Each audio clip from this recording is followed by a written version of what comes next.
As a bit of an atheist and a Christian, I'm an atheist as well.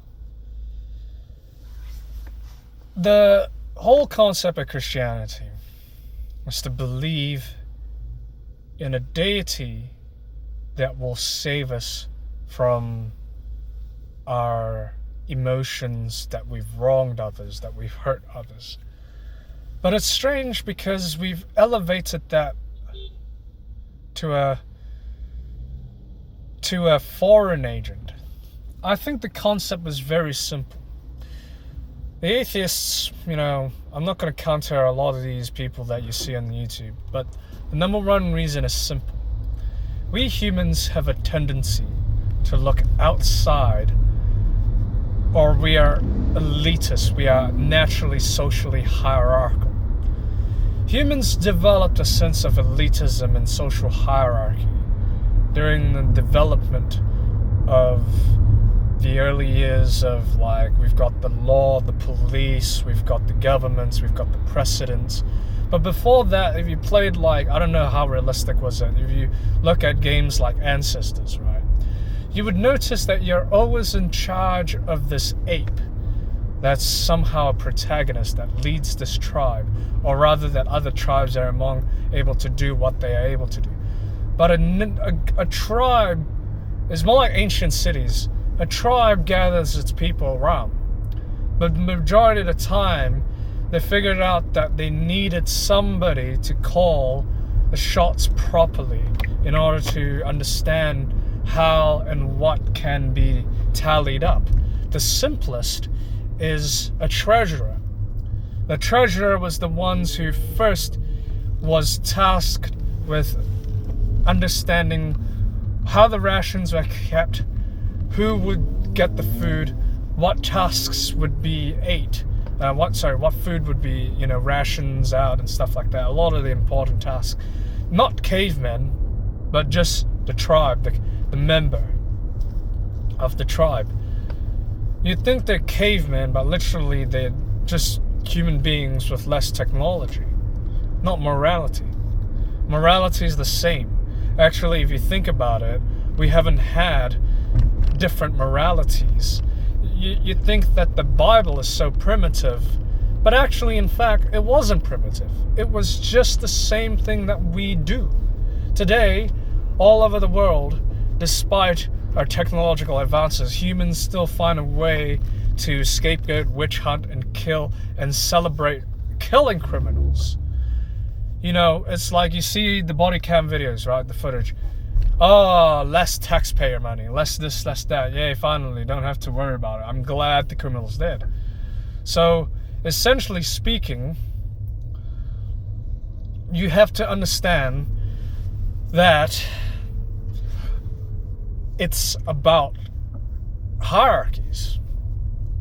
Before that, before God, there were gods. Before gods, they were men.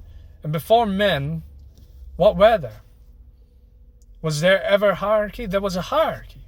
There was a hierarchy that formed. There was communist anarchism or primitive communism. That worked for a while. But of course, later on with the agricultural revolutions, they had to figure out some of the tasks that were being delegated. So a monotheistic God was actually the closest logical explanation is actually a very long game of an exaggeration of, how would I say this? Telephone. In fact, I didn't, it was the choices that the Shashu tribes, the tribes of the Canaanites, a lot of the Amalekites possibly. In fact, there might be a huge clue. The Amalekites actually, I don't know, there's a lot of theories out there, but the Amalekites could be the Hebrews themselves. You say, what? Why? It was God that commanded the genocide of the Amalekites from top to bottom. Well, usually it depends. You might want to erase a tribe's existence by swapping yours for one that you've committed genocide with. You swapped how do you call it, identities with. There's a lot of conspiracy theories, there's a lot of theories, there's a lot of possible facts that are still unconfirmed yet, and the mainstream consensus is that yes, there was a couple of tribes that came together and they became known as the Israelites. There were no ancient Hebrews at the time. The patriarch Abraham, Moses was a mythological figure. But the narrative is that most of the time we agree that the consensus is that the Old Testament was books that were made for nation building, a tribe that had like the Egyptians. They had their own pharaohs, their own priests, their own god. You suspect that God is probably a tribal chieftain or a powerful sect of priests or rulers like the Roman emperors that congregated themselves into a powerful image that they told themselves they were gods, or that they are God. Some others think it's aliens. I mean, you ought not to discount alien extraterrestrial life. We just don't have any, not proof, evidence, or whatever, but we are awaiting themselves to show us. There's already undeniable existence of UFOs, whether people want to mock, whether people want to denigrate, whether people want to say it's not what it is, it's whatever it is.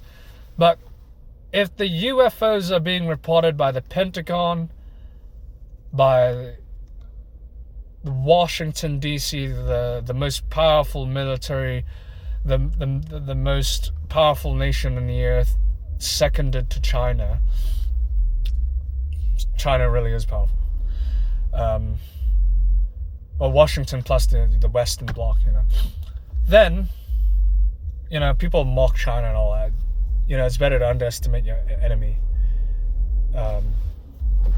But, China's actually, you ought not to underestimate their technological prowess. You think it's like people mock Temu and stuff like that.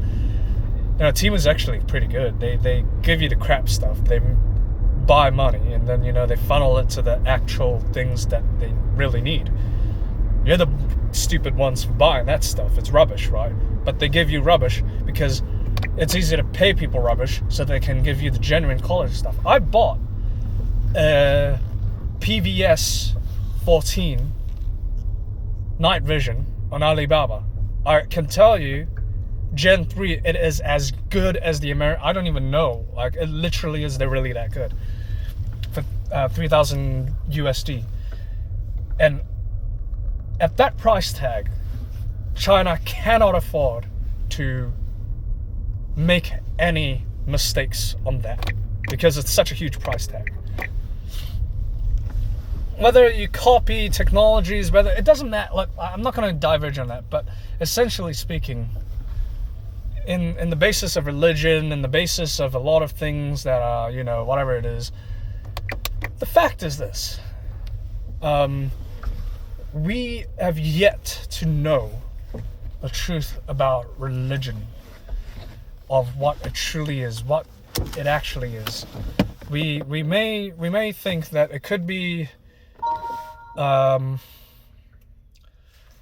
lineage of powerful kings plus priests and priestesses and stuff like that form together this idea of an anthropomorphical deity that is a representation of a very powerful individual, like the king.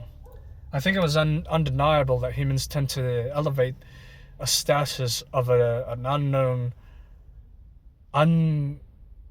unseen deity above all of them, because as human beings, we fear the powers of Mother Nature. And from Mother Nature, we forgot how it works. We don't know science yet. We haven't observed it yet. We haven't given terms for it yet. Science is a system that allows us to understand what is the nature of the universe. It is not ascribing some political, or I wouldn't say supernatural, but a anthropomorphized deity that controls all of these forces. It simply just states the systems, the forces, the objects, what do they do, and how do they do it. But because human beings have a main issue, which is the reason why religion still persists today. The need to have authority, the need to be right, the need to basically lord over others, the need to put oneself down above one other above. And I think as long as that kind of hierarchy exists in humanity, as long as we have elitism, as long as we have hopes and dreams and stuff, and we place our power beneath us, and we place our power above an unseen deity, or a superhuman, or a human being that is basically unseen, it can do anything, like Chuck in Supernatural, then we cannot.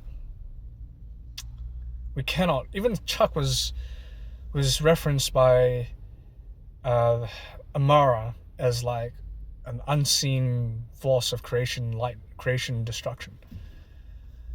So human beings tend to narrow down a huge viewpoint of what they tend to coagulate, because our minds at the time weren't built to understand logic.